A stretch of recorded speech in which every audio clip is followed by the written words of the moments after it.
mau, tidak mau, suka atau tidak suka, kita harus siap. Nggak usah dihapus single kelasnya. Sebenarnya yang perlu diberdayakan memang di kelas 3, tapi pemerintah harusnya tidak ngulik-ngulik di kelas 2 dan kelas 1. Kelas-kelas yang lain dihapus, katanya cuma 1, maka Jadi sebenarnya tidak dihapus, kelas 1-2-nya nggak ada dihapus. kata-kata yang bilang menghapus kelas. Di regulasinya tidak ada kata-kata penghapus. Tapi atau teguran itu. dalam pelaksanaannya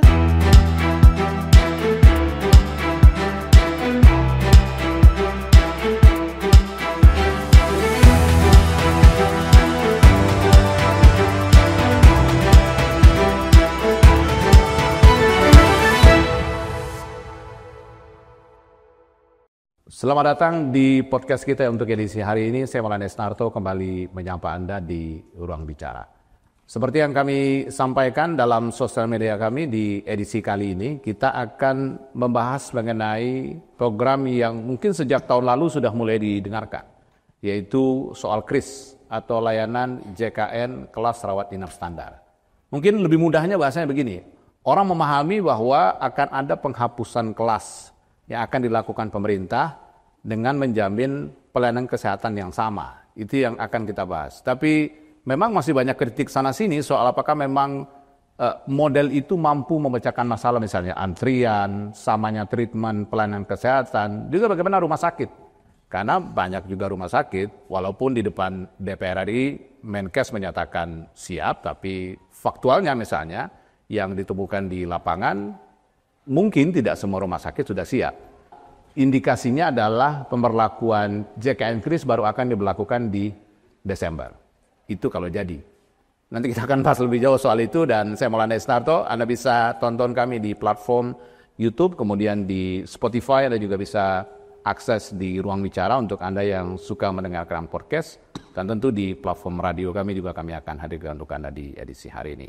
Saya edisi kali ini sudah bersama dengan pihak-pihak yang memiliki kompetensi untuk menjawab beberapa pertanyaan. Saya akan langsung undang, yang pertama adalah Profesor Dr. Ali Gufron Mukti, Direktur Utama BPJS Kesehatan. Siap. Terima kasih sudah hadir, Prof. Siap. Ini pasti banyak pertanyaan. Oh, silakan. Dari rumah sakit, bukan saya. Oh iya, silakan rumah sakit kan. Rumah sakit, nanti akan banyak tanya. Tapi publik pasti banyak menanyakan hal yang mungkin nanti kita akan coba konfirmasi ke Profesor. Ada semacam juru bicara atau humas dari rumah sakit swasta. Iya. Dr. Muyi. Iya. Oh, enak nih, saya jadi host, enak banget diperkenalkan sama narasumber, saya dikenalkan sama Prof.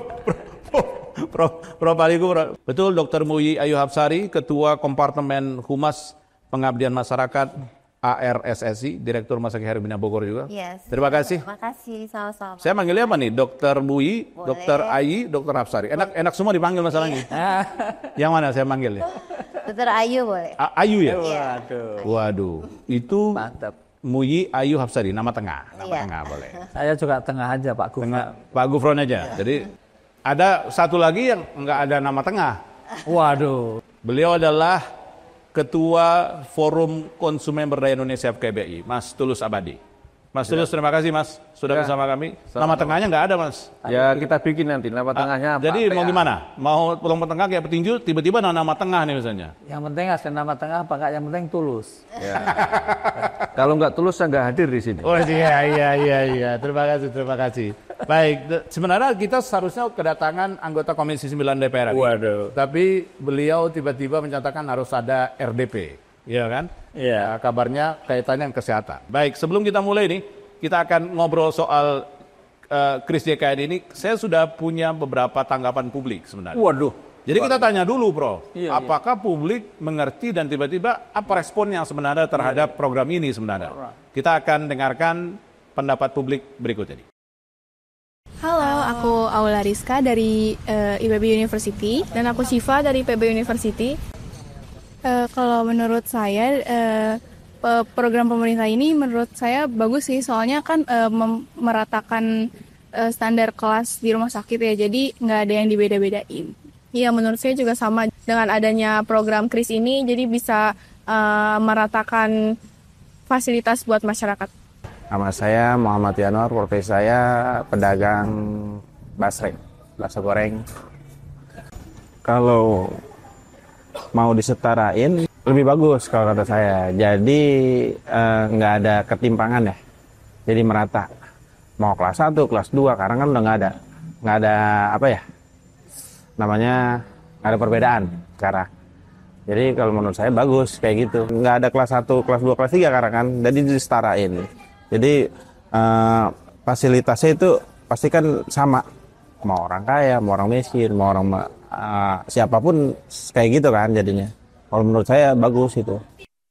Perkenalkan, nama saya Eka, saya adalah seorang pegawai. Menurut saya dengan adanya kebijakan baru ya soal penghilangan kelas-kelas di BPJS dan sekarang beralih ke sistem KRIS ya, kelas rawat inap standar, menurut saya itu bagus. Secara keseluruhan bagus karena kita jadi memandang itu tidak ada lagi diskriminasi. Jadi semua sama, semua fasilitasnya sama karena memang ya bagaimanapun ini untuk warga kan, untuk masyarakat Indonesia. Cuma memang yang perlu diperhatikan dari sistem KRIS ini adalah ketika nanti di lapangan itu supaya tidak ada lagi diskriminasi yang sama. Jadi kadang-kala kan ketika ada sebuah aturan, nah kadang di lapangannya itu suka tidak sama karena ya mungkin bisa jadi perbedaan fasilitas mungkin di rumah sakit. Nah khawatirnya ketika nanti diberlakukan sistem KRIS yang mana semua masyarakat mendapat perlakuan yang sama, nah ada beberapa rumah sakit yang mungkin secara fasilitas itu masih timpang, masih nggak sama. Nah itu mungkin yang perlu dijadikan concern supaya yang disamakan itu tidak hanya sistem KRIS tetapi juga fasilitas-fasilitas di rumah sakit serta pengelolaannya itu juga disamakan sehingga nantinya tidak ada lagi sistem diskriminasi di lapangan. Mungkin itu dari saya. Terima kasih. Oke, itu yang disampaikan oleh masyarakat yang kita temui secara street interview mengenai program itu sendiri. Saya ingin langsung ke Profesor menanggapi apa yang tanggapan masyarakat. Nggak apa-apa, Profesor dulu menanggapi. Karena setelah ini kan itu dari publik dulu. Oh iya. Nanti dari rumah sakit ada gilirannya. Oke, ya, silakan. memang BPJS itu selalu memikirkan untuk kacamata publik. Sehingga kalau publik itu tadi berkomentar, terus dari BPJS sudah mengomentari, itu saya kira udah pas. Ya, tapi sebelum itu kalau boleh diizinkan saya baca pantun dulu. Ya boleh aja. Karena di BPJS butuh cakep nggak? Oh ya, boleh. Ya. Pantun atau nyanyi, Prof? Pantun. Ya, butuh cakep nggak? Kalau butuh cakep ya kita cakep, kalau enggak yang Asinan Bogor enak rasanya. cakep. Dimakan sambil dengar berita. Cakep. Program JKN andal dipercaya, mari kita dukung bersama. Mantap. Sebentar. Pergi tamasa ke kebun raya. Cakep. Udara sejuk hati pun lega. Cakep. Program JKN buat berobat tak terkendala. Ayo kita jaga JKN bersama-sama. Nah, jadi karena ini kita dekat kebun raya, pantunnya juga Harus kebun raya, karena duanya tadi kebun raya dua-duanya. Iya. Itu nyiapinnya sejak kapan tuh, Bro? Oh, Sejak kemarin. iya, sudah disiapkan. Yang jelas itu begini, menurut Mbak Aulia tadi, kemudian Mas Muhammad Januar dan yang lain tadi, memang mereka berkeinginan ya, bahwa dengan adanya KRIS atau kelas standar itu tidak dibeda-bedai gitu. Meskipun hidup kita ini berbeda loh ya. Iya. Iya. Tadi saya dari Jogja ke sini ada yang naik bisnis, ada yang kelas ekonomi. Iya. Tapi yang jelas begini, bahwa KRIS itu ada 12 kriteria. Bagaimana katakanlah tempat tidurnya diatur, kemudian ada ventilasi udara yang cukup, kemudian ada katakanlah outlet oksigen ya. Dan lain-lain ada 12. Saya kira sepanjang maksudnya adalah untuk peningkatan kualitas atau mutu dan meningkatkan akses itu bagus. Kalau kemudian tidak siap rumah sakitnya dari rumah sakit sekian bed gara-gara menerapkan KRIS jadi kemudian bednya berkurang, ini saya kira kurang pas. Gitu. Kenapa? Karena BPJS itu kepinginnya meningkatkan akses. Kok menurunkan akses?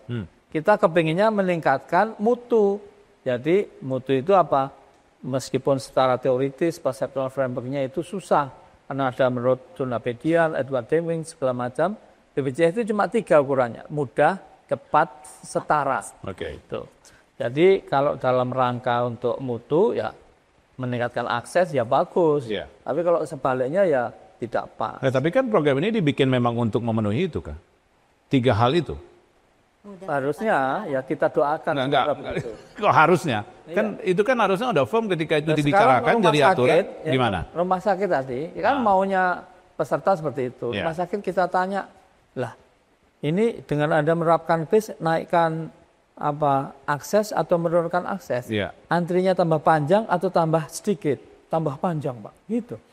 Nah terus nggak siap dong berarti? Lah iya, berarti kan belum siap. Artinya bahwa kebijakan itu belum tentu outputnya jelas dong. Yang jelas kalau Perpres 59 1 Juli 2025 ini Harusnya diberlakukan. jalan. Ya. Tapi yakin tanggal 31 Desember 2025? Nah itu tergantung juga nanti. Iya. Karena kan belum. Oke. Kalau belum kejadian kan kita nggak bisa. Ya tapi kan gini, persepsi yang ditangkap itu bahwa memang pemerintah lewat BPJS ingin segera program ini dilaksanakan. Untuk kami jelaskan ya, leading sektor dari kris itu bukan BPJS. Jadi? Leading sektornya itu Kementerian Kesehatan. Gitu. Oke. Tapi Kementerian Kesehatan bukan meminta BPJS melaksanakan regulasi itu. Regulasi yang mana? Yang tadi, kris itu. Jadi gini, Perpres 59, itu Perpres ya, Peraturan Presiden. Itu istilahnya tadi ada 12 kriteria tentang kris. Betul. Dan itu kita sepakat 12 kriteria.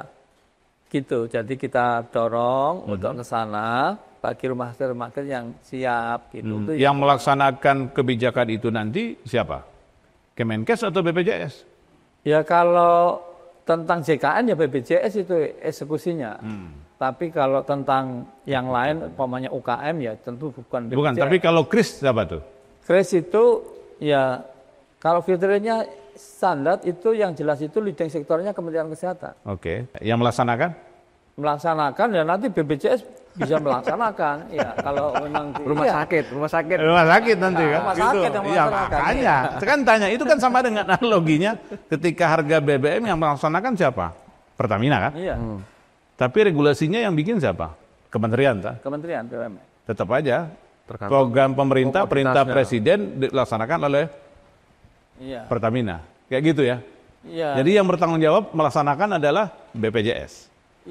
Boleh juga. Kebijakannya pemerintah, Kemenkes, yang melaksanakan BPJS. Enggak, saya mau nanya aja, Bro. Supaya saya nggak salah kan gitu. Nanti yang nulis beritanya suka salah. Salahnya kan gitu. Iya, takut salah. Iya, jangan salah lah. Jangan salah gitu ya. Mas Tulus nulis opininya benar nggak soal itu?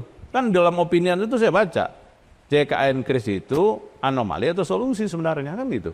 Oh, berat ini. Berat. Iya, apa solusi? Kita ngomong ini ya. Jangan ngomong yang lain. Kita ngomong yang ini.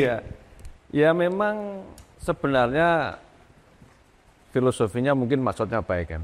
Regulator, pemerintah itu kan tidak akan membuat kebijakan yang tidak baik.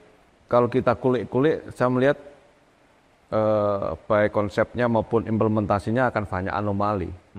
Nah tadi sebenarnya Prof. Gufron itu secara tersirat banyak kegelisahan yang beliau sampaikan. Jawaban beliau anomali enggak? Ya, atau karena cara menjawabnya anomali? Bagian dari regulator ya tentu saja harus ada diplomasi untuk menjawab. Tetapi sebenarnya kegelisahan beliau tadi memberikan pesan bahwa JKN kris itu tidak secara ekstrim tidak layak dilaksanakan untuk saat ini, setidaknya bahkan mungkin untuk kedepannya. Kalau tadi beberapa opini dari masyarakat mengatakan baik, ya memang sebenarnya ada baiknya, ya ada unsur positifnya. Tetapi kan ini harus kita lihat secara holistik. Mungkin kalau tadi publik itu membaca tulisan saya mungkin jadi nggak setuju. Oh gitu? Kira-kira gitu. Jadi kebijakan itu akan sangat berdasarkan persepsi? Ya karena sebenarnya secara empirik nanti JKN kris itu kalau diterapkan justru pertama merugikan konsumen sebagai peserta JKN. Mengapa? Karena nanti misalnya kelas 3 ini harus naik. Ya kan intinya gini, peleburan JKN kris ini kan nanti tidak ada kelas, yang ada kelas standar atau mungkin definisi operasional jadi kelas 2. Itu kelas 3-nya harus naik atau kelas 1-nya harus turun? Iya, kira-kira begitu. Oh gitu. Nah, kelas 2-nya kan untuk kelas 3-nya kan tentu harus naik. Iya. Ya dia seneng karena selama ini kan di kelas 3 tentu tingkat kenyamanannya berbeda dengan yang kelas 2 maupun kelas 1. Iya. Tapi bagi kelas 1 ketika turun kelas 2 sementara dia bayarnya dengan kelas 1 itu kan jadi senep itu jadi nangis gitu. Iya. Nah itu jadi tidak adil. Jadi sebenarnya ini kebijakan yang tidak adil karena kemudian memaksa kelas 3 untuk naik dengan tarif yang dibebankan itu plus memaksa kelas 1 turun di kelas standar dengan besaran tarif yang kelas 1. Iya. Ya. Ini yang kemudian menjadikan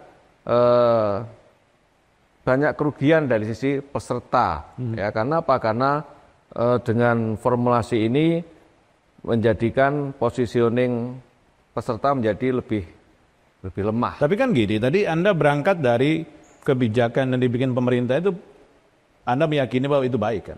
Ya, dengan asumsi karena pemerintah itu kan punya dasar membuat kebijakan. Iya. Harusnya kan bijak, tetapi saya melihat background atau filosofi dari kebijakan ini, saya menangkap ada sesuatu yang harus dicurigai. Oke. Sebelum asumsi itu dibangun, misalnya sebagian orang kan menilai bahwa asumsi yang dibangun oleh pemerintah sebagai dasar menghadirkan kebijakan itu adalah memberikan pelayanan yang sama khususnya kesehatan kepada masyarakat. Kalau tadi kenapa dianggap itu harus dicurigai? Berangkat dari perpres yang disebutkan tadi, sebenarnya kan dari sisi normatif tidak ada yang disebut secara tekstual yang disebut dengan kelas standar. Yang diterjemahkan dengan melebur kelas itu tidak ada. Yang dimandatkan di kelas standar sebenarnya kan ya memang perlu standarisasi pelayanan. Tapi kemudian tidak ada mandat untuk melebur kelas menjadi kelas standar, itu tidak ada. Jadi sebenarnya secara formulasi pasal-pasalnya ini belum ada kesepakatan. Sebenarnya dimaksud kelas standar di dalam perpres itu. Artinya bahwa kita sebenarnya belum memiliki standar kelas yang diinginkan. Sehingga kita bingung menentukan standarnya standar apa. Ya kalau yang belum ada itu yang sejauh yang saya amati standarisasi pelayanan khususnya untuk kelas 3. Bukan kamar. Gimana? Bukan kamar.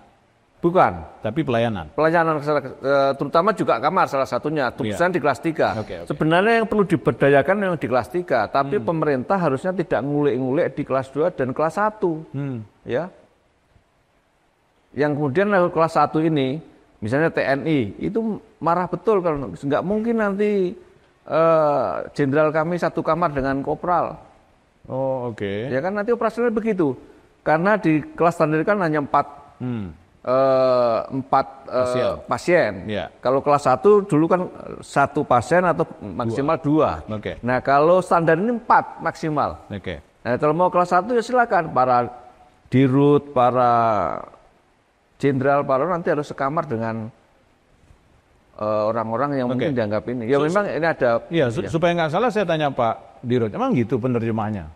Jadi nanti semua sama, mau jenderal mau dirjen gitu. Ada yang menerjemahkan seperti itu. Tapi gimana? Tetapi yang jelas di dalam perpres tadi disebut tidak ada penghapusan kelas.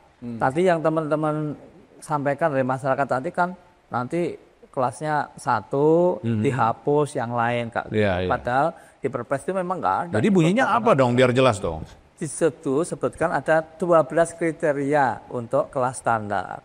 Nah memang kelas standar itu orang bisa menerjemahkan istilahnya standarisasi kelas. Karena ini sekarang kamar aja bukan standar layanan. Kamar saja kelas 3 itu ada yang pakai AC, ada yang enggak. Ada yang kamar mandinya di dalam, ada yang di luar. Iya, meskipun kayak gitu. Jadi standarisasi saja belum. Standarisasi kelas loh ya. Nah sekarang ada yang menerjemahkan melompat. Kelas standar, ya, yaitu tadi kelas-kelas yang lain dihapus, adanya cuma 1, maka jadi sebenarnya tidak dihapus, kelas 1-2-nya nggak ada kata-kata yang bilang menghapus kelas. Di regulasinya tidak ada kata-kata penghapus. Tapi dalam pelaksanaannya? Selama ini setahu saya ya, dan saya pernah kunjungan langsung, itu yang sudah melaksanakan kelas standar terhadap pasien itu di RSUD Tangerang. Standarnya RSUD Tangerang? Sebelum dia ada JKN. Ya, jadi seperti itu, dia kelas standar ada 1 kelas yang isinya 4 orang. Tetapi yang kemudian menjadi concern saya adalah tadi 1 dari sisi peserta.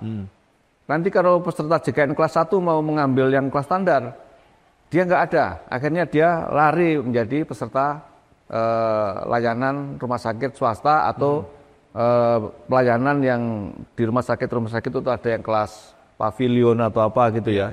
Itu yang terjadi seperti itu. Tetapi saya sebagai pengguna kelas 1 menjadi hak saya dilanggar karena kemudian tidak ada pilihan menggunakan kelas 1, adanya kelas standar. Iya, regulasinya memang tidak ada. Tapi persepsinya adalah bahwa semua akan diberikan fasilitas yang sama, betul kan? Iya, tetapi sebagai kelas 1 kan kita membayarnya kelas 1 dong. Oke. Gitu. Yang Anda tangkap Dan yang akan dilakukan BPJS apa? Ya mandatnya peleburan. Mandatnya dari kelas standar itu adalah peleburan kelas. Artinya dilebur semua jadi kelas standar itu. Nah, concern saya di sisi peserta itu, dari sisi rumah sakit, mungkin nanti Bu Ayu lebih detail itu. Dari sisi rumah sakit itu, dari pengalaman RSUD Tangerang, dengan menerapkan kelas standar itu, pendapatan per bulannya itu hanya mampu mengcover 38% dari biaya operasional. Ya, jadi yang 62% harus di-cover dari APBD. Tapi karena itu sudah menjadi mandat di Pemkot di sana dan dikuatkan dengan Perda, ya nggak masalah. Artinya subsidi memang tetap dijalankan ya, karena Perda kan. Pemda mengalokasikan 62% untuk operasional rumah sakit. Tapi kan kita harus bayangkan, kalau itu nanti diterapkan di semua rumah sakit di Indonesia dengan konsep kelas standar, siapa lalu yang menanggung kekurangan itu? Karena kan tadi ada penyusutan utilitas di rumah sakit itu, karena dengan kelas standar itu. Kemudian dari riset yang dilakukan RC di Jakarta Pusat, mereka memang kemudian harus merogoh kocek yang cukup signifikan untuk restrukturisasi berbagai fasilitas yang dimandatkan dengan 12 kriteria itu. Gitu. Itu yang kemudian menjadikan katakanlah kerugian itu. Tetapi yang saya kegelisah adalah bahwa kebijakan ini ada semacam pihak yang diuntungkan. Siapa itu diuntungkan? Sektor asuransi swasta, kesehatan swasta. Karena dengan kelas standar ini kan nanti dia menangkap dari kelas 1 yang lari, karena nggak mau menjadi kelas standar. Oh, dia pakai asuransi dong? Asuransi yang supaya bisa naik dong? Ya. Di kelas yang lebih bagus? Karena gini, asuransi kesehatan swasta sejak ada BPJS Kesehatan, konon kepesertaannya turun. Gitu. Ini yang kemudian dibangkitkan lagi, upaya dibangkitkan dengan memformulasikan kelas standar itu. Baik. Saya harus ke Dokter Ayu dulu. Dokter kalau mau minum nggak apa-apa, karena kayaknya informasinya jadi bingung kan. Rumah sakit bingung nggak sebenarnya? Saya nggak tahu karena klaim pemerintah kan siap-siap aja tuh 80% untuk melaksanakan, tapi ditunda sampai tanggal 31 Desember. Kalau jadi, kata Pak Dirut. Kalau jadi. Benar, kalau ditunda itu sebenarnya sudah berkali-kali ditunda. Karena pressure-nya memang 2022. Iya, 2024, kemudian Juli, harusnya 1 Juli, kemudian 31 Desember. Belum tahu. Gimana, Dokter Ayu? Iya, terima kasih. Mungkin gini, Prof. Ada persamaan persepsi dulu dari definisi operasional. Beda nih, kalau dokter langsung pakai bahasa gini, Prof. Ini berarti mau curhat. Karena pengelola rumah sakit. Iya betul, karena ini pasti. Silakan dokter, silakan. Karena dari Kemenkes sendiri, BPJS, DJSN itu nggak ada definisi operasionalnya itu kelas 1, kelas 2, kelas 3 apakah tetap ada atau single class. Nah ini beda nih. Karena gini. Jelas sama-sama 12 kriteria. Oke, 12 kriteria. Apakah itu akan dijalankan pada tanggal 31 Desember ataukah kita diberi waktu lagi? Karena dengan 12 kriteria, misalnya 1 tempat tidur itu jarak 1,5 meter itu sangat luar biasa ekstra, Prof. 1 itu. Yang kedua, persiapan 12 kriteria itu nggak sedikit. Saya tahu ke depannya kita akan lebih memperhatikan bagaimana kita pada saat masyarakat berobat ke rumah sakit itu semuanya terpenuhi apa yang menjadi harapan kita semua. Tapi apakah dengan 31 Desember itu akan banyak nih Prof yang Prof bilang Perpres yang 59 tunggu keluar dulu karena di peraturan yang tahun 2024 itu yang nomor 18 itu masih ada tuh kelas 1, kelas 2, kelas 3. Dan nextnya, apakah itu akan sampai 31 rumah sakit siap? Ataukah kita diberi kesempatan lagi sampai trimester kedua misalnya?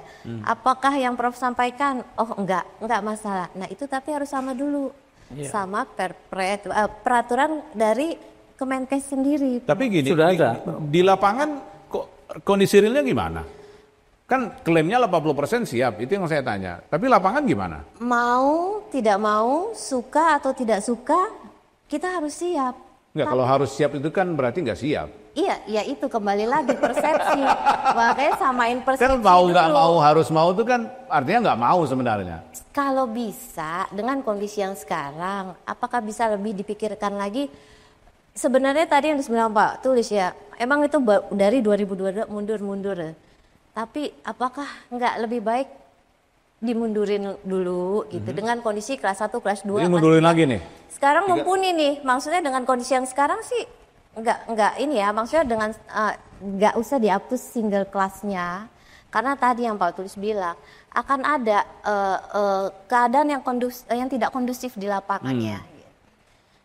Kalau saya boleh tanya ini, kan Nggak, jawab dulu baru ditanya. Oh, Tanya gitu lagi. ya. Jawab dulu nggak apa-apa, Prof. Baru nanti tanya lagi. Iya, nggak apa-apa. tapi beliau mau jawab. Oh gitu. Makanya biar lebih. Oh ya silakan aja. Begini, Silakan. istilahnya tadi kan, lah persepsinya harus sama dulu, Yeah. definisinya harus sama dulu. Ya. Saya sampaikan, jadi Dr. Ayu bingung apa enggak tentang kris ini? Kalau ditanya bingung apa enggak, karena kita harus step ahead ya, berpikiran harus lebih maju. Iya. Ya kita harus mempelajari itu dan harusnya sih- Akhirnya Dan bingung setelah apa enggak? dipelajari bingung nggak? ya enggak, tapi dengan saya kan- rada harusnya sih enggak, tapi dengan kondisi yang sekarang dengan BPJS mengeluarkan aturan itu ya kita harus ikut gitu. Tapi apakah tidak lebih baik dimundurkan tapi dengan kondisi memperhatikan gitu. Tapi Kelas satu, aturannya itu pemahamannya sama atau enggak itu kan Karena problemnya tadi di situ. kan minta Gimana? untuk definisinya Disamakan dulu persepsinya. dulu, berarti kan belum sama kalau minta disamakan. iya karena Loh kan lah ya, kelas satu- berarti artinya bingung apa enggak? Yang jelas itu dengan teman-teman versi ya kan ada arsi ada Arsi, versi. versi. Itu saya sampaikan yang bersangkutan itu ini pengurus. Lah, Bapak bingung enggak? Ya bingung karena dia dulu menyiapkan karena dulu ada kris untuk PBI, kris non PBI. Ya, Terus dia sudah siapkan, habis siapkan, terus berubah sekarang kris katanya itu katanya, ya, Iya. itu kelasnya dihapus, kan tadi loh Iya. masyarakat kelas kayak gitu. Terus saya tanya, lah Bapak bingung nggak? Bingung Pak. Loh, Bapak jadi direktur rumah sakit berapa tahun? 20 tahun. Masa 20 tahun aja bingung? Yang 2 tahun, 5 tahun apa nggak tambah bingung? Iya Pak, tambah. Mau nggak saya kasih tahu biar nggak bingung? Iya Pak, mau, jelas. Jadi kalau mau nggak bingung, ya sudah Bapak dengarkan saja. Setelah ada kejelasan, ada peraturannya, nah nanti baru dilaksanakan gitu. Oh gitu ya? Iya, tapi kami ingin antisipasi kayak gitu. Kayak tadi, antisipasi. Loh, terus apa gunanya antisipasi kalau bikin bingung? Jadi menurut saya nggak usah bingung. Jadi aturannya belum ada. Belum ada yang jelas, clear gitu kan tadi. Jadi nunggu dari siapa aturannya? Ya nanti dari Perpresnya kan sekarang sedang digodok. Oke. lagi direvisi. Kemarin itu direvisi rame itu penggodokan. Atau jangan-jangan memang pemerintah lagi cek ombak aja. Iya nggak, Bro? Wah, nggak Kalau tahu punya kayak gini kita responnya gimana gitu. Wah itu politik kelas tinggi. Oh enggak, ini enggak politik nih. Ini enggak sampai Ada ngetes ombak. ya enggak sampai wilayah sana enggak. Ya, artinya bahwa kan persepsi menjadi sangat berbeda nih kalau kita publik berbeda. Karena ketika persepsi yang diterima itu berbeda, maka harapan yang muncul kan akan berbeda. Tapi Kalau dilihat dari itu tadi. BPJS itu gampang. Apa itu? Intinya meningkatkan mutu layanan dan meningkatkan akses kan gitu. Ya udah. Karena BPJS itu eksis untuk meningkatkan akses masyarakat. Dengan regulasi yang ada, Iya. diyakini mampu Tapi kan menjawab itu. Mampu, asal terjemahannya benar. Gimana pemahaman rumah sakit? Kayaknya Dr. Ayu tambah bingung. Kalau menunggu dari revisi 59 emang belum ada ya Prof ya. Sedang dibahas ya. Nah mungkin nanti ya harapannya kita nih dengan kondisi yang sekarang ya win-win gitu Prof. Oke misalnya dengan 12 kriteria kris karena kan itu akan lebih kejar-kejaran. Tapi gini, persepsinya menarik nih. Persepsinya itu adalah melebur kelas atau bagaimana sebenarnya? Persepsi rumah sakit nih, Dok. Kita Persepsi ingin tahu rumah nih. sakit dengan kondisi yang sekarang ini udah mumpuni. Artinya tetap ada kelas 1, kelas 2, ada kelas 3. Oh. Itu. Nggak melebur kelas, Mas. Enggak, persepsinya dia harus ada kelas 1, kelas 2 itu. Kan beliau tuh direktur rumah sakit. Tapi kalau dengan mandat Rumah sakit loh. mandat gini, ya. Real. Kalau mandat Kata Mas Tukul, direktur.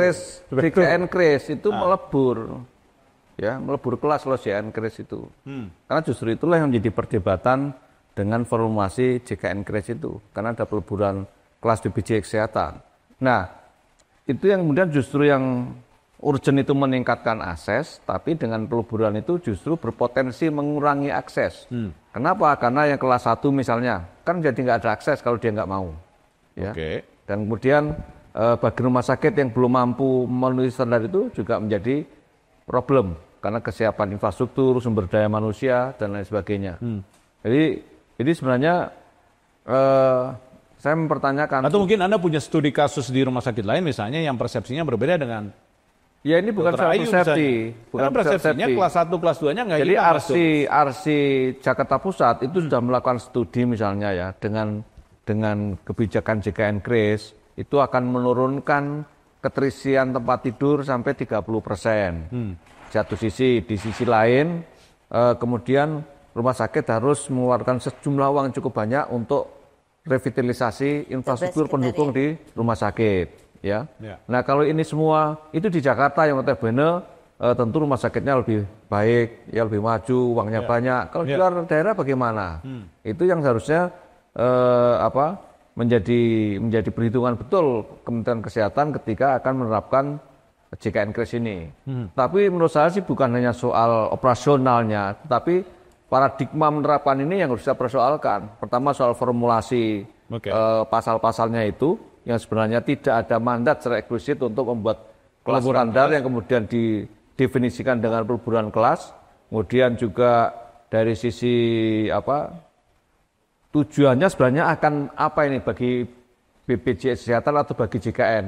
Apakah akan menyelamatkan finansial BPJS Kesehatan dengan menaikkan tarif? Kan katanya tadi kata Pak Dirut, kalau BPJS itu simpel.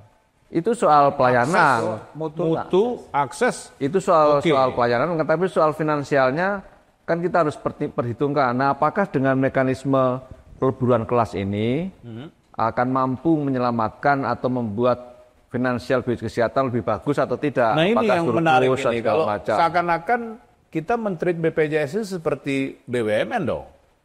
Harus ada untung rugi, defisit nggak defisit. Bukan untung rugi, tetapi sehat itu kan berarti ya finansial paling tidak kan tidak defisit kan. Kalau defisit kan lama-lama mati, gulung tikar, tapi dia tidak boleh profit. Nah, itu yang kalau memang tujuannya misalnya untuk membuat kesehatan finansial, kesehatan lebih baik, ya sebenarnya bukan hanya ini yang harus dilakukan, bahkan bukan ini, tetapi yang disampaikan oleh Pak Prof. Gufron itu adalah sebenarnya yang harus dilakukan pemerintah adalah menyelamatkan dari sisi peserta ya dalam konteks penyakit-penyakit yang dominan yang selama ini menjadi beban finansial di BPJS Kesehatan. Ya karena penyakit-penyakit katastrofik itulah yang sangat dominan menjadi finansial BPJS Kesehatan menggelontorkan uang jauh lebih banyak. Tahun 2024 itu kalau nggak salah kan 37 triliun ya untuk itu. Nah itu sebenarnya Kementerian Kesehatan yang harus intervensi ke sana atau pemerintah secara keseluruhan. Bagaimana membuat perilaku masyarakat hidup lebih sehat. Tapi mungkin itu salah satu gaya intervensi pemerintah itu adalah bikin kelas. Nah, itu dari sisi hilir, bukan dari sisi hulu. Ini faktor hulu.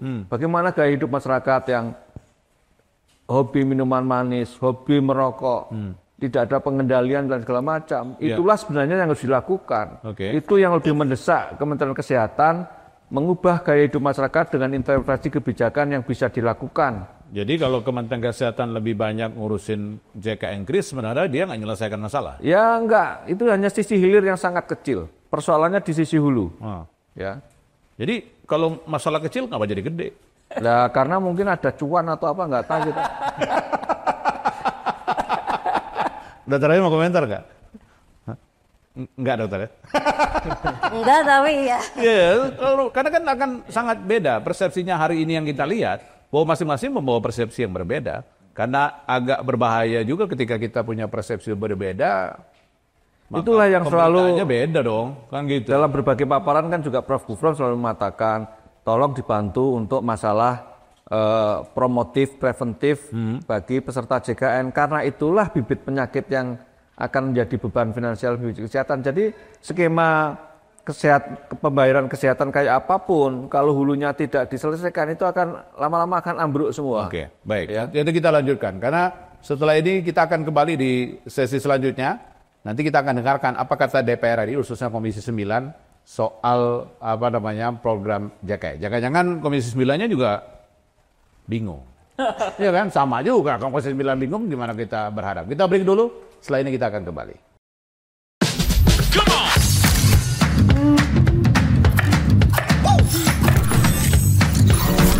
Ini baru enak.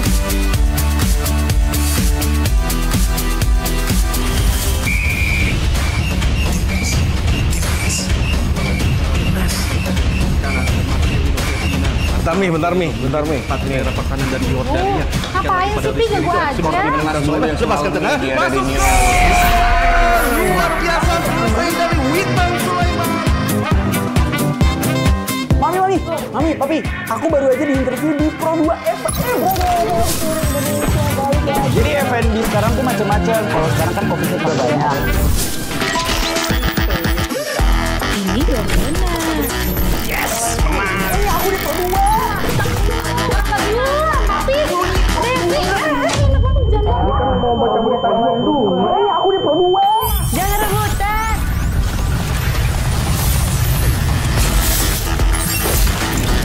Eits, jangan rebutan. RRI bisa dinikmati dari mana aja dan di mana aja. RRI multi-platform, multi-konten.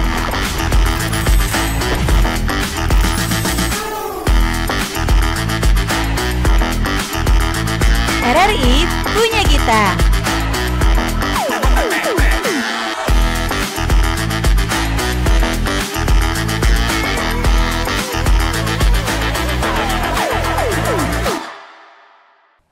Masih di ruang bicara kita untuk edisi kali ini. Perbincangan kita, saya nggak tahu nih siapa yang bingung, tapi mudah-mudahan kita hadirkan ini supaya masyarakat tidak bingung sebenarnya. Supaya masyarakat juga tahu dan sebenarnya Dan jangan bingung, Mas. dan jangan bingung, kan gitu ya. Walaupun nggak tahu Dokter Ayu masih bingung atau enggak, saya nggak tahu juga. Kalau bingung jongkok aja. Kalau bingung jongkok, oke. Tapi kita nggak fair misalnya kalau kita nggak dengar juga di Komisi 9 DPR RI itu sebenarnya bagaimana persepsinya, karena ini berkali-kali RDP tentang hal ini, Komisi 9 dengan Kementerian Kesehatan, dengan Prof. Gufron juga sering ya Prof? Iya, ikut. Ikut juga kan Iya. dengan kondisi ini. Kita ingin dengarkan dulu, ini kita sebelum beliau RDP hari ini, beliau masih sempat untuk menyampaikan persepsinya soal pemberlakuan JKN Kris ini bersama dengan anggota Komisi 9 DPR RI, Pak Ruhyat. Assalamualaikum warahmatullahi wabarakatuh. Saya Ahmad Ruhyat, anggota Komisi 9 DPR RI, menyikapi adanya rencana kebijakan kesehatan dari Kementerian Kesehatan Republik Indonesia tentang KRIS, kamar rawat inap standar.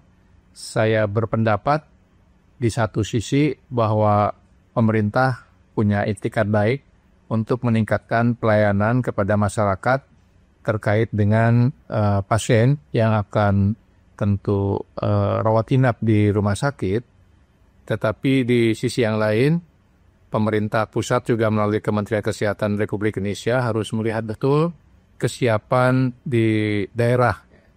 Karena dengan adanya standarisasi kamar rawat inap standar KRIS, ya boleh jadi rumah sakit yang selama ini ada satu kamar bisa ada 6 pasien, atau mungkin juga satu kamar ada 4 pasien, itu harus distandarkan, katakanlah misalkan satu kamar 2 pasien, sehingga terjadi pengurangan jumlah kamar di suatu rumah sakit. Saya sudah datang langsung ke rumah sakit ya, baik ke RSUD di Cibinong maupun RSUD di Lewiliang, bahwa memang sampai saat ini pasien yang datang ke rumah sakit itu cukup banyak. Dan dengan adanya program KRIS ini, maka ruangannya akan terkonversi, akan berkurang. Nah, tentu ini memerlukan kesiapan di daerah karena terkait dengan anggaran, ya, merubah layout ruang kamar rawat inap, kemudian juga tentu kalau mengikuti supply demand, ya, pasien ini tetap dalam jumlah yang cukup banyak, maka perlu ada penambahan kamar sehingga pasien yang datang bisa terlayani. Kemudian yang kedua, dari sisi yang dilayani selama ini mungkin yang menggunakan BPJS kelas 3 akan naik kelas, katakanlah ke kelas 2 dengan kris ini. Ya, jadi ini bagaimana dengan iuran BPJS yang selama ini sudah dilakukan dengan standar kelas 3, apakah ada penambahan biaya? Nah, ini pun harus menjadi suatu pemikiran. Tentu masyarakat yang di kelas 3 saat ini agar tidak ada kenaikan iuran BPJS tetapi tetap dengan layanan kris. Tapi di sisi yang lain untuk para pekerja yang mungkin BPJS kelas 1 tentu akan turun, ya kan, dengan katakanlah dengan kris ini ke kelas 2. Nah, ini pun menjadi suatu formulasi pemikiran yang harus dipersiapkan. Sehingga dari hasil rapat dengar pendapat Komisi 9 DPR RI dengan Pak Menteri, Pak Budi Gunadi Sadikin, Kementerian Kesehatan Republik Indonesia, pelaksanaan kebijakan kris yang semula akan dilaksanakan 30 Juni 2025 ini diundur. Ya, rencananya menjadi 31 Desember tahun 2025 dengan harapan tentang waktu yang tersedia pengunduran katakanlah 6 bulan ini adanya kesiapan di daerah. Tentu ini harapan kami, saya Ahmad Ruyat sebagai anggota Komisi 9 Dapil Jabar 5 Kabupaten Bogor berpandangan bahwa filosofis hadirnya negara adalah untuk melindungi masyarakat. Sehingga mudah-mudahan antrian pasien, ya, dari masyarakat ke rumah sakit itu bukan semakin lama tetapi dapat diatur dengan standar antrian yang lebih singkat. Demikian, terima kasih. Wassalamualaikum warahmatullahi wabarakatuh. Mas Tulus gimana? Kalau lihat apa yang disampaikan oleh Pak Ruyat, Komisi 9? Ini aja lah, saya menambahkan yang ingin saya tambahkan dari penjelasan atau diskusi tadi. Ya. Kalau tujuannya pemerintah tadi kan, apakah dengan formulasi JKN Kris itu banyak kalangan dan setelah satelisi itu justru akan merugikan pemerintah sendiri. Ya, karena apa? Karena nanti yang tadi kelas 3 kan akan naik iuran. Ya. Sementara kelas 3 itu 90% PBI. Ya, artinya apa? Dengan adanya JKN Kris dan kelas 3 naik, nanti APBN akan naik juga untuk menggelontor peserta PBI. Jadi yang kelas 3 tadi. Tapi kalau persepsi yang ditangkap Mas Tulus dari Pak Ruyat, peleburan juga? Ya, peleburan. Ya kan nggak usah pakai formulasi Pak Ruyat, tapi dari narasi yang dibangun oleh Kemenkes. Kemenkes nih, ya. Jelas nih, karena standarnya kan dengan Kemenkes, bukan standarnya narasi yang dibangun Pak Gufron, bukan? Bukan. Ya, rujukan kita adalah narasi yang dibangun ataupun tekstual yang ada di Kemenkes. Kebijakan Kemenkes itu adalah peleburan kelas. Ya. Cuma nanti setelah mendapatkan banyak kritik sana kemari, kan Kemenkes juga berubah-ubah, ya. Formulasinya akan diterapkan itu. Tapi dan udah 12 kriteria tuh. Itu kan sama pasal nanti itu yang dikatakan tadi ada kris PBI, ada kris non PBI dan lain sebagainya. Untuk itu sebenarnya untuk menjawab berbagai kritikan dan masukan, tapi itu tidak menjawab persoalan yang sesungguhnya bahwa secara konseptual JKN Kris itu bermasalah gitu. Baik pada tataran normatif ataupun juga definisi operasional yang harus dilakukan di masing-masing rumah sakit. Dan sebenarnya kan kalau saya lihat kronologi siapa sebenarnya pengusung usul JKN Kris ini, ya.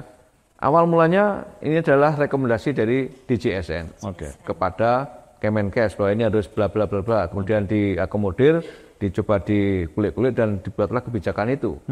Nah, tapi setelah berkembang diskusi dari multi stakeholder, semua pihak akhirnya mengatakan ini tidak bisa.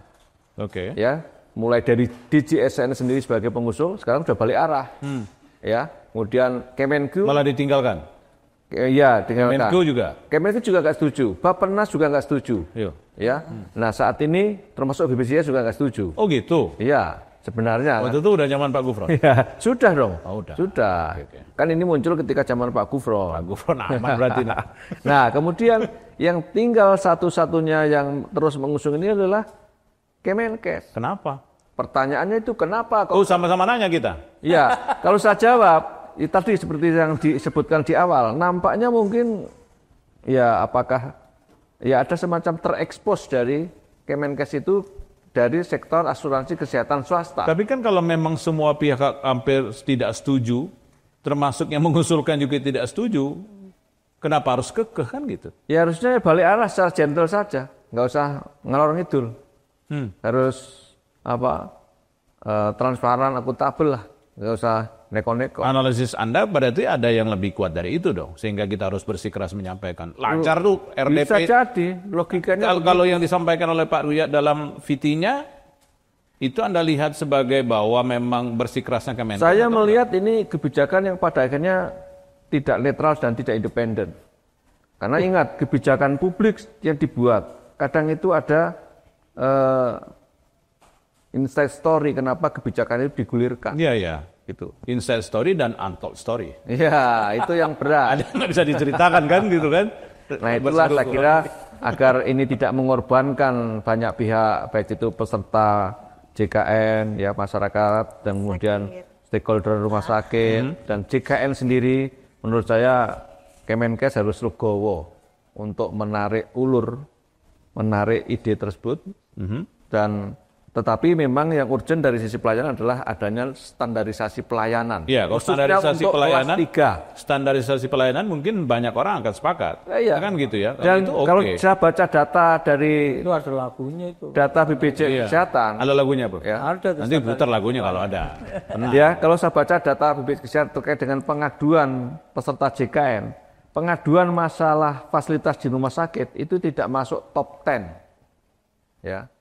Tidak ada masuk dalam top 10 pengaduan. Komplain ya? Iya. Oke. Artinya kebijakan JKN ini tidak mencerminkan aspirasi peserta JKN. Jadi sebenarnya pemerintah sedang mengerjakan yang bukan jadi perhatian masyarakat. Ya, kira-kira bisa gitu nggak? Iya kan? Sangat bisa. Sangat bisa. Ya, karena apa? Karena kan kebijakan dibuat itu harusnya menyerap dari aspirasi di lapangan seperti apa. Sebelum saya lupa, Pak Dirut waktu itu memang menolak Pak Dirut kebijakan ini. Pada saat TJS kan memang tidak setuju, Kemenko juga tidak setuju, BPJS pada saat Pak Gufron juga tidak setuju. BPJS itu berkeinginan untuk meningkatkan mutu layanan dan akses layanan kesehatan. Gitu. Itu amanat regulator itu kapan tanggal mainnya kepada BPJS? Belum, ini masih dibahas. Masih dibahas ya? Berarti kan belum final gitu? Belum. Dok, gimana dok? Aman dong berarti? Iya. Kan belum final. Iya. Tapi gini, rumah sakit tuh, saya ingin tahu nih, saya menarik juga Mas Tulus. Rumah sakit tuh kenapa selalu berpikir antisipatif dan preventif terhadap kebijakan pemerintah atau BPJS atau apalah namanya? Kenapa harus begitu? Ya karena kan kita salah satunya harus ikut taat aturan ya. Aturan itu keluar dan kita dikunjungi untuk bagaimana persiapannya kris. Ya kita harus yang tadi suka tidak suka mau tidak mau ya kita harus siapkan. Masalah nanti tidak ternyata kata Prof gak apa-apa tidak siap. Ya alhamdulillah. Tapi kalau kata Prof nanti suatu saat ya harus siap. Nah terus dengan konsep kan aturannya belum clear. Kenapa harus disiapkan? Karena beda persepsi sama yang di lapangan. Kita dikunjungi. Apa yang dirasain di lapangan apa sih? Saya ingin tahu juga. Emang setakut itu ya gitu. Kan jadi orang nanyanya gitu. Emang seharus segitunya gitu loh. Ya kembali lagi tadi rumah sakit harus ikutin aturan.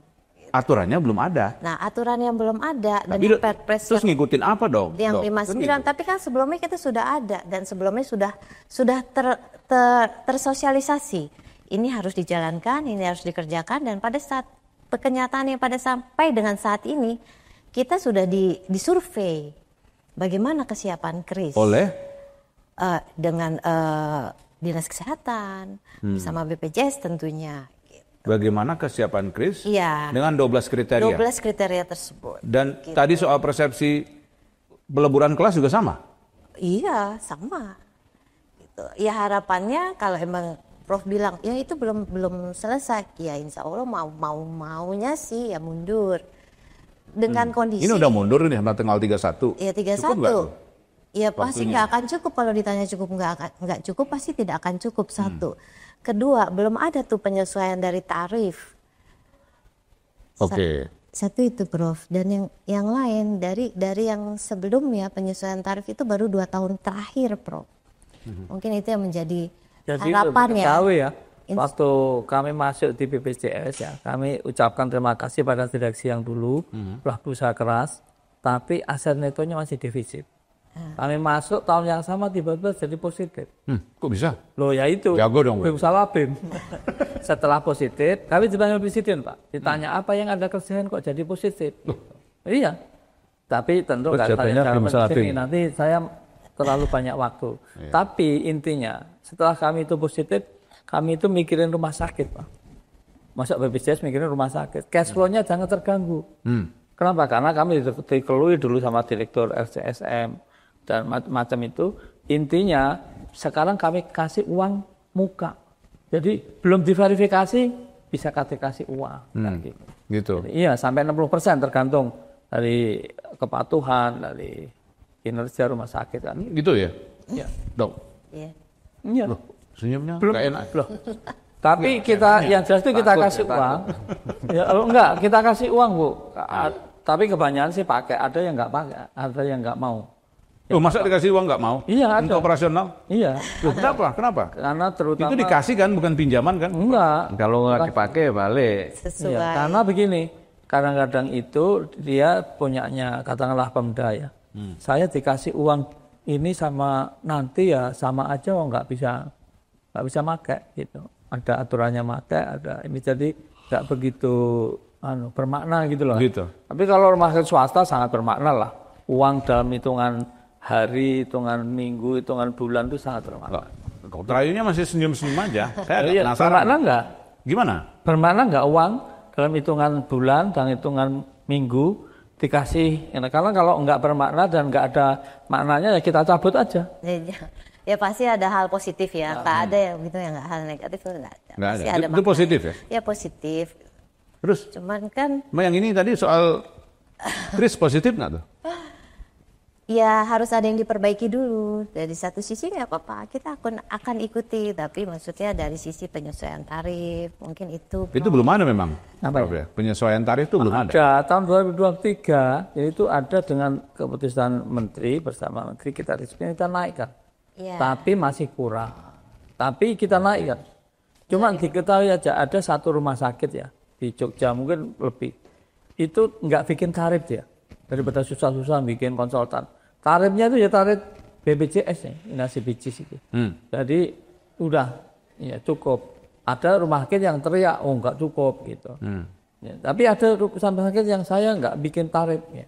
Nanti kalau mau belajar ada namanya rumah sakit Gajah Mada, itu nggak bikin tarif. Tarifnya tuh ya tarif inasi bijis itu. Gitu. Kan pasti dokter dan cukup dan itu bangun. Sekarang bangun. Kan dokter bawa aspirasi dari teman-teman lainnya rumah sakit gimana? Ini pemberlakuan aturannya belum ada, tapi sudah disurvei dan harus siap, tapi masih diundur. Kalau saya tanya Pak Dirut kan kita tunggu tanggal mainnya, saya juga nggak tahu tanggal mainnya kapan kan gitu. Iya. Gimana? Harapannya sih dengan kondisi yang sekarang itu lebih baik diundur. Tapi kan kita diundur dari kapan nih? Sampai tanggal 31 Desember, diundur lagi nggak? Sampai tanggal 31 Desember itu kan belum ada kepastian apakah 31 Desember itu akan diberlakukan atau dikasih kesempatan dalam waktu 6 bulan. Rumah sakit menyempurnakan dengan 12 kriteria tersebut. Gitu. Dan gini, dokter menangkap bahwa klasifikasi kelas tetap harus ada.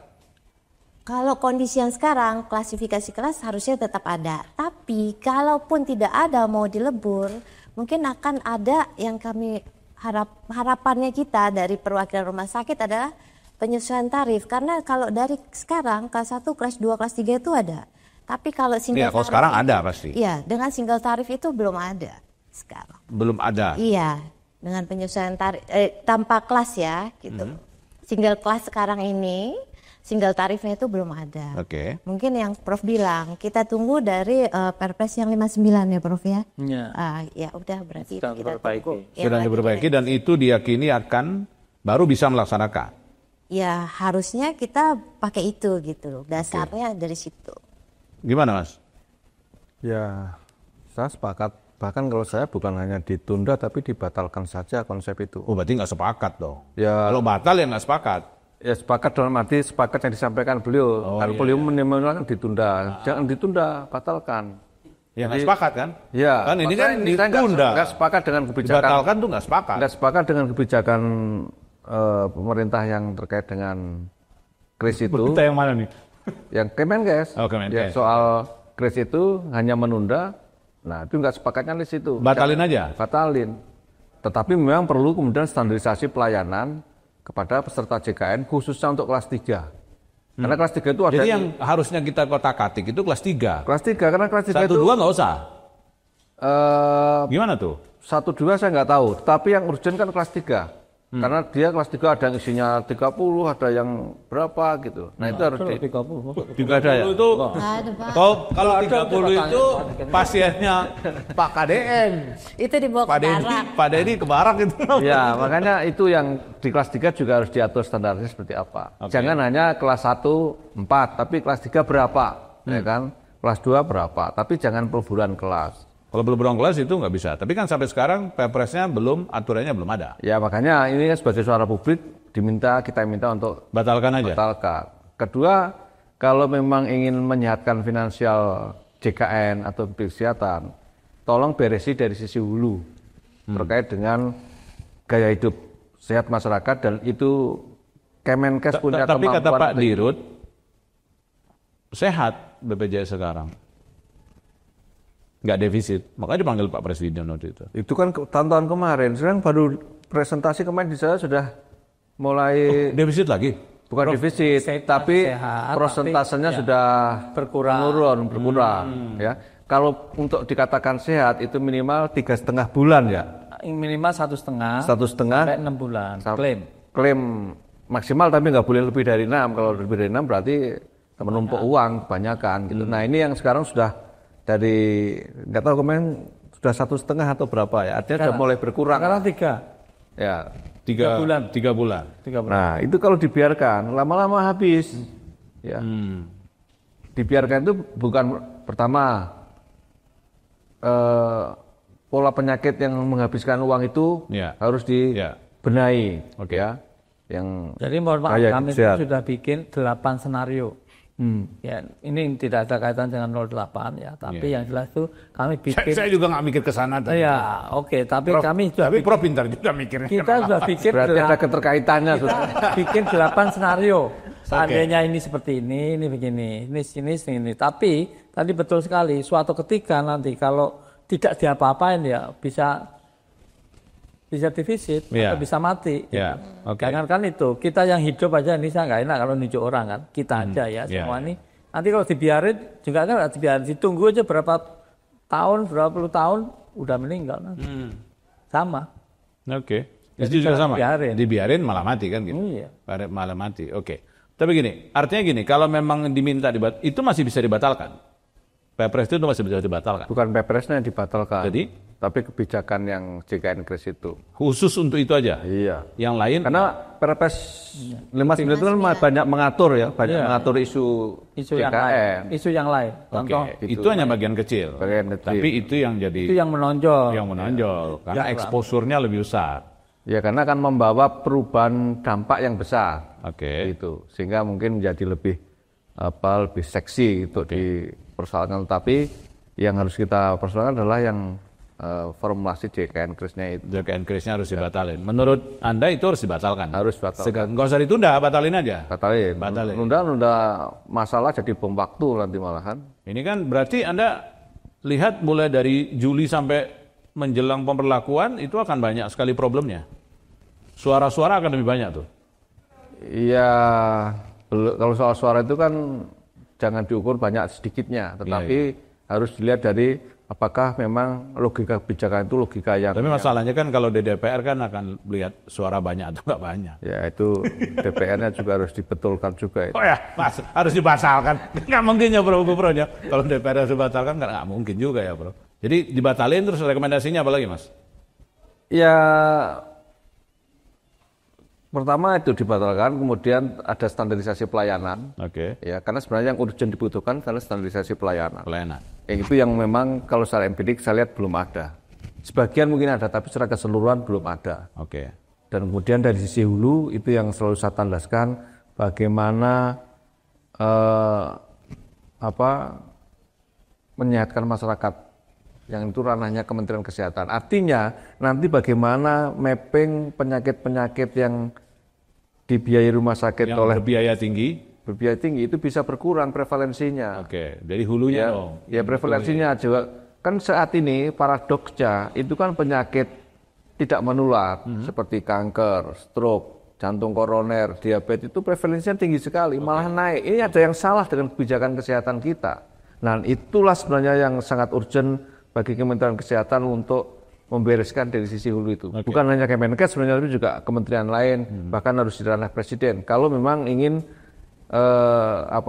bukan hanya soal finansial, kesehatan ini soal sumber daya manusia Indonesia yang katanya ingin bonus demografi, katanya ingin generasi emas, itulah yang harus diberesin. Supaya nggak cemas. Bukan nggak cemas, bahkan nggak lemas gitu.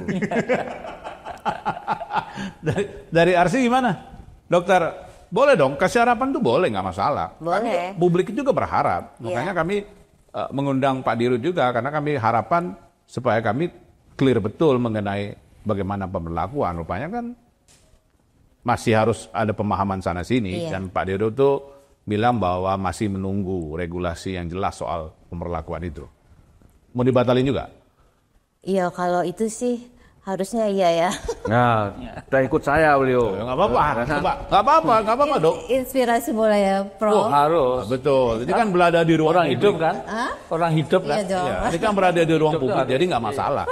Gimana Dokter Ayu? Ya, dengan kondisi yang sekarang, sekali lagi yang disampaikan, ya harus batal ya batal. Daripada ya tadi disampaikan sama Pak Paulus, bom waktu itu bisa terjadi, bisa enggak. Nah ini yang akhirnya akan satu sisi dibilang merugikan rumah sakit pasti ya, karena akan kembali lagi Prof, bukannya kami bilang kami akan jadinya pelayannya tidak baik, pasti enggak ya. Arahnya rumah sakit tidak. Terima kasih tuh, kami ucapkan terima kasih, apresiasi ke rumah sakit yang melayani, komitmennya lebih bagus. Iya. Dan itu yang janji kami, komitmen kami akan pelayanan harus lebih bagus. Dengan standarisasi pelayanan itu sebenarnya udah ada. Pak Paulus Pak Tulus ya tahun nomor 82 tahun 2018 standarisasi pelayanan gitu. Itu udah ada. Dan itu semuanya sudah tertuang ya. Oke. Gitu. Jadi batalin aja. Batalin. Gak apa-apa mumpung ada Pak Dirut. Gimana Pak Dirut? Gimana? Batalin? Iya, kalau ini kan di tingkatannya bukan BPJS. Ya kami nggak begitu ini istilahnya nggak ngoyo atau apa kayak gitu. Tunggu aja tadi. Tunggu tanggal main. Peraturannya. Gitu. Tapi kalau ditanya Pak Menteri nanti gimana? Pak Menteri? Yang nanya yang lain. Nanti nanya, kemarin gimana ya? Enggak. Atau gimana gitu? Pak Menteri itu teman dekat saya. Oh iya mantap kalau itu. Iya. Udah tahu lah, saya sudah tahu beliau. Terus gimana supaya masyarakat nggak bingung? Apa yang mau disampaikan, silakan. Ya, soal pemberlakuan ini. Kan gitu, nggak bingung. Tunggu tanggal mainnya. Sekarang boleh nggak berharap bahwa tadi itu yang kamar itu tadi? Loh, kan nanti kan sedang diproses. Jadi kan diatur di Perpres 59 tahun 2024. Di situ memang ada kris itu 12 kriteria. Oke. Nah, untuk ke sana kan perlukan persiapan segala macam. Dan itu bagus meningkatkan mutu ya. Meskipun ya mungkin masyarakat juga belum begitu clear apa yang dia inginkan, yang dia persoalkan nggak gitu. Tetapi yang jelas, jadi sudah diatur di 12 kriteria. Cuma di situ tidak ada bahwa kelas itu harus dilebur menjadi satu kelas, itu nggak ada. Nggak ada. Itu yang penting ya. Jadi dalam Perpres itu tidak ada peleburan. Nggak ada. tapi 12 kriteria standarisasi kamar yang ada. Iya. Iya kan? Ada. Tidak ada peleburan kelas. Itu sebenarnya gitu kan? Iya. Yang harus dipahami itu. Cuma diterjemahkan kan ada yang menerjemahkan peleburan kelas. Ya, seperti yang Mas Tulus tadi diterjemahkan. Di Undang-Undang SJSN juga tidak ada. Oke, di Undang-Undang tidak ada. Di Perpres 59 juga tidak ada soal peleburan kelas. Tapi ada 12 kriteria standarisasi kamar. Pada akhirnya operasionalisasinya dan yang kita tangkap bahwa itu memang peleburan kelas. Nah, kalau kita bicara regulasinya nih, kan nggak ada poin itu kan? Kalau di nggak ada poinnya itu di undang-undang. Nggak, di Perpres 59 juga nggak ada katanya. Nggak ada. Coba kalau ada penonton Perpres 59 nggak ada. Ada aturan mengenai peleburan itu? Nggak ada. Oh. Nggak ada kan? Ya ada, saya udah hafal. Di mana Dok? Ada aturannya? Ada tapi dihapus. Oh, dihapus. Oh, ada dihapus. Cuma disisipkan. Oh ya? Di mana disisipkannya? Pasal berapa? Di mana tuh? Enggak ada. Harus clear. Ya cuma clear. Kalau saya clear. Semua ada Mas. Jadi kalau nggak ada dibatalin. Ya tadi di peraturan Menkesnya barangkali. Ya. Penerjemahan peraturan Menkes. Ya mungkin nanti. Karena kan Perpres itu kan peraturan presiden. Oh ya, itu di atas kan? Iya. Makanya harus ada peraturan dan aturan teknisnya kan? Aturan juknisnya. Karena perintah Menkes juga begitu. Ya. Oh berarti Menkes yang memerintahkan, bukan Perpresnya ya? Perpres nggak ada. Perpres nggak ada ya? Nggak. Oke. Artinya bahwa tunggu aja tanggal mainnya. Iya. Itu yang paling enak. Iya. Jadi publik jangan berharap dulu dong. Iya, publik itu jangan bingung.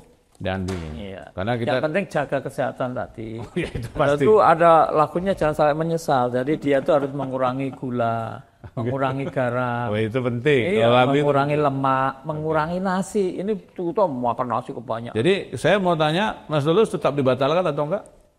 Batalkan. Batalin aja. Ada atau tidak ada, yang penting jangan sampai wacana berkembang terhadap peleburan kelas itu. Oke. Ya. Sama Dok ya? Karena kalau saya tanya Pak Dirut, ya tunggu tanggal main. Iya. Ya ada Pak Dirut ya. Iya. Dan nggak ada peleburan itu di Perpres nggak. Oke. Jadi mudah-mudahan kita juga harus menunggu. Mungkin lebih baik menunggu ya sebenarnya. Iya. Tapi yang pasti yang diinginkan publik itu adalah pelayanan, peningkatan pelayanan akses kesehatan. Itu yang sangat penting dan pemerintah harus hadir di situ dan negara harus hadir untuk bisa memberikan pandangan terbaik. Terima kasih. Terima kasih. Pak Dirut. Mas Tulus dan juga Dr. Ayu, terima kasih banyak kesempatan kali ini. Terima kasih Bang Mungkin Maulana. nanti kita ke depan akan bahas lebih banyak mengenai hal ini dan sambil menunggu waktu. Saya Maulana Estarto, sampai jumpa.